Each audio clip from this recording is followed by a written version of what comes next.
The Tiger II wasn't just a tank, it was the culmination of everything the Germans knew about armored warfare.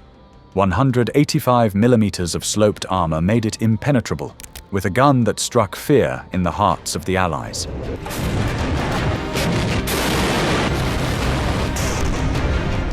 It was a destructive force that could decimate the battlefield, yet almost 87% of crews operating it would never survive the first battle. Many abandoned, while others perished inside the 70 tons of steel that was meant to protect them. Why did 87% of Tiger II crews lose their first battle, when it was supposed to be the greatest military tank ever built? No wonder we couldn't knock it out, but what we did, we knocked the tracks off of it and paralyzed it, and then we could go around to the back and knock it out from the rear. First, there was the Tiger I tank, the first German armored vehicle to house the 8.8 centimeter KWK 36L/56, an 88 millimeter gun that could easily penetrate the American M4 Sherman. Yet, it had one jarring problem. The tank, while powerful, was immobilized by the elements. Its interleaved Schachtelaufwerk pattern road wheels couldn't survive the freezing nor muddy conditions of the Eastern Front, causing many crew members to simply abandon. On top of this, it was extremely expensive to maintain and costly to produce.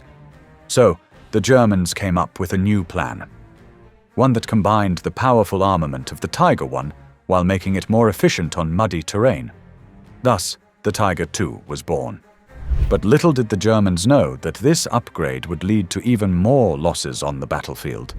The Tiger II was not just any tank, it had the same 88 millimeter gun of its predecessor, but more powerful, even more armor, and importantly, a wide-track suspension that made it more maneuverable. Yet it had one glaring weakness: the engine. Germany didn't develop something stronger than the variation of the V12, which powered the Tiger I and Panther, meaning that this engine would have to work for the new 70-ton beast. It still managed to reach a top speed of more than 25 miles per hour, but the fuel cost quickly became a problem. The Tiger II was like a baby with an unquenchable thirst, guzzling about 4.1 liters of fuel per kilometer. That's around 1.3 gallons per mile on road, which quickly jumps to 2.75 gallons per mile on cross-country terrain.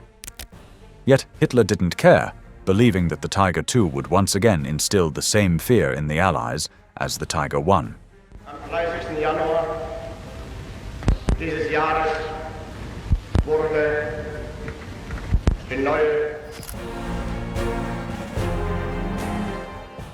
The King Tiger made its debut on the battlefield in July 1944, more specifically during the Normandy campaign. It was first used by the 503rd Heavy Panzer Battalion. Here, 2 were lost, while the rest could resist the onslaught of the Canadians during Operation Atlantic. But its second weakness quickly became apparent. During the first battle, the company commander's tank became irrecoverable, but not because it was struck by the Allies, simply because it was stuck in a bomb crater. Meanwhile, its first use on the Eastern Front wasn't any better. This time, it was the 501st Heavy Panzer Battalion, where its main goal was to resist the Soviet Lvov-Sandomierz offensive. Yet, despite its powerful presence, 3 tanks were lost thanks to an ambush by T-34-85s, when another problem quickly became apparent. While winning a battle head-on with the Tiger II was impossible, the Soviets found that striking it from the side would completely immobilize the unit, specifically around the turret, and would cause the entire tank to explode. This was where ammunition was commonly stored. The Germans revised their policy, prohibiting rounds from being stowed in the turret, but all this did was reduce their ammo capacity from 84 rounds to just 68. Moreover, the Eastern Front became a slaughterhouse, with the Soviets destroying a whopping 14 Tiger II tanks and capturing 1, later used to identify its weaknesses. But not everything was a disaster. With the battles of Normandy ending, the 503rd Heavy Panzer Battalion was deployed to assist Operation Panzerfaust, where Otto Skorzeny marched on the Hungarian capital of Budapest. During the 166-day operation, the Tiger II was responsible for destroying 121 Soviet tanks, 244 anti-tank guns and artillery pieces, 5 aircraft, and a train. Only 25 tanks on the German side were lost. But by December of 1944, the Ardennes offensive kicked off. The battlefield turned into a steel junkyard, with almost 150 Tiger II tanks lost, nearly a third of its fleet. It led to mixed feelings, with one German soldier remarking in his diary, "One of our Tiger tanks is worth 4 of their Shermans, but the Americans always bring 5. Perhaps the best summary of the Tiger tank's performance during the war. However, as the Germans lost more and more territory, they were running out of 2 critically important resources: oil and money. While there are no clear numbers available on the Tiger II cost, it is estimated that bringing one from the factory to the battlefield cost the Germans a whopping $160,000. That's more than $2.7 million adjusted for modern inflation, and just about $1.5 million cheaper than the current most expensive tank, the M1 Abrams. The Tiger II wasn't just an economic burden, it completely absorbed every single cent the Nazis had available, and this doesn't even begin to cover the cost of fuel and ammunition. Moreover, the Tiger was too heavy, often struggling to cross European bridges. But this isn't even the worst of its logistical issues. One major problem was the combat readiness, which only stood at 40%.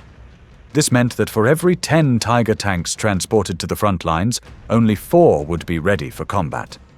On top of this, the wider track, which gave it a smoother ride, suffered from debris that got jammed between the overlapping wheels. As a result, constant maintenance was needed, but during a time when Germany was losing territory, getting spare parts to the front lines proved difficult. Many crews realized that waiting for support was futile, leading to a large subset of Tiger II tanks being destroyed by the crews who operated them. Going even deeper into the logistical issues was the problem of construction. Yes, it was expensive, but this mainly stemmed from the fact that a large portion of it was handmade, proving a nightmare for mass production. Even transporting them by train to the battlefield proved a problem. The tank was simply too wide to fit on cargo trains, often being disassembled and later reassembled when it hit the front lines. And as the war ended, the Allies ramped up bombing campaigns, destroying production facilities. Then the manganese shortage hit the Germans, forcing them to design lower-quality armor, which was prone to cracking and blistering, and some armor plates just collapsing when enemy fire hit nearby.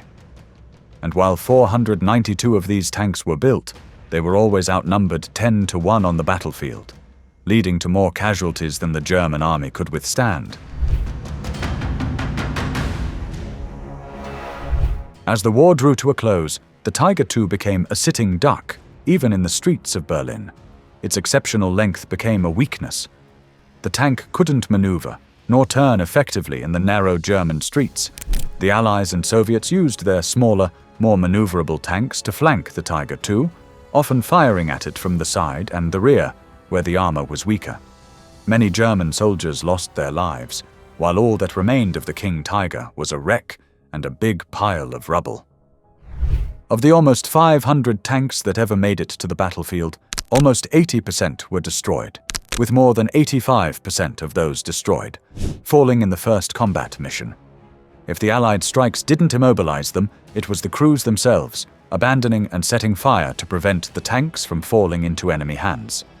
Essentially, the dream of the Tiger II's dominance turned into a nightmare of destruction. This was a failure that could only be rivaled by the German U-boat, perhaps the most dangerous job in the German military, where more than 75% of crews tragically lost their lives to the ocean. Find out why by watching this video next.